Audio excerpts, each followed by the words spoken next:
আসসালামু আলাইকুম। স্বাগতম জানাচ্ছি আজকের গুরুত্বপূর্ণ সংবাদে। ভারতে যেভাবে সময় কাটছে পলাতক আওয়ামী লীগ নেতাদের, দ্য প্রিন্টের বিস্তারিত অনুসন্ধান। স্বৈরাচার শেখ হাসিনা সরকারের পতনের পর আওয়ামী লীগের বহু শীর্ষ নেতা পালিয়ে ভারতে আশ্রয় নিয়েছেন। সেখানে তারা টাক মাথায় চুল লাগানো, জিমে ব্যায়াম করা সহ বিভিন্নভাবে সময় পার করছেন। ভারতীয় সংবাদ মাধ্যম দ্য প্রিন্ট এক অনুসন্ধানী প্রতিবেদনে এসব তথ্য প্রকাশ করেছে। প্রতিবেদনে বলা হয়, ওইসব নেতাদের অনেকেই এখন কলকাতার নিউ টাউন এলাকায় অবস্থান করছেন। সেখানে তারা বাসা ভাড়া করে বসবাস করছেন। কেউ কেউ আবার আশ্রয় নিয়েছেন স্বজনদের বাড়িতে। প্রতিবেদন অনুযায়ী পলাতক নেতারা সাধারণ মানুষের চোখে না পড়ার চেষ্টা করছেন, খুব একটা বাইরে বের হন না। বাসায় থেকেই তারা দলের নেতাকর্মীদের সঙ্গে ভার্চুয়াল মিটিং করেন।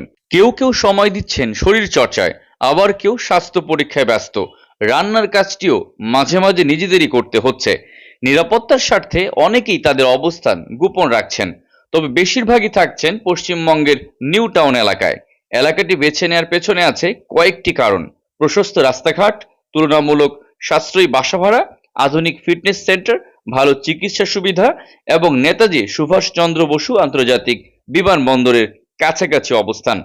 দ্য প্রিন্ট দাবি করেছে, তারা শেখ হাসিনা সরকারের একাধিক সাবেক মন্ত্রী ও সংসদ সদস্যের সঙ্গে কথা বলেছে। তাদের মধ্যে আছেন সাবেক স্বরাষ্ট্রমন্ত্রী আসাদুজ্জামান খান কামাল ও সাবেক তথ্য প্রযুক্তি প্রতিমন্ত্রী মোহাম্মদ আরাফাত। মোহাম্মদ আরাফাত দ্য প্রিন্টকে বলেছেন, এখন তার জীবনের কোনো নির্দিষ্ট ঘুম বা বিশ্রামের সময় নেই, প্রতিটি দিন শুধু কাজেই কেটে যাচ্ছে। নিউ টাউনে অবস্থানরত আওয়ামী লীগের এক সাবেক এমপি দ্য প্রিন্টকে জানান, কামাল এখন সেখানকার একটি অ্যাপার্টমেন্টে স্ত্রী ও মেয়েকে নিয়ে থাকছেন। তার দলীয় সহকর্মীরা নিয়মিত তার সঙ্গে দেখা করেন।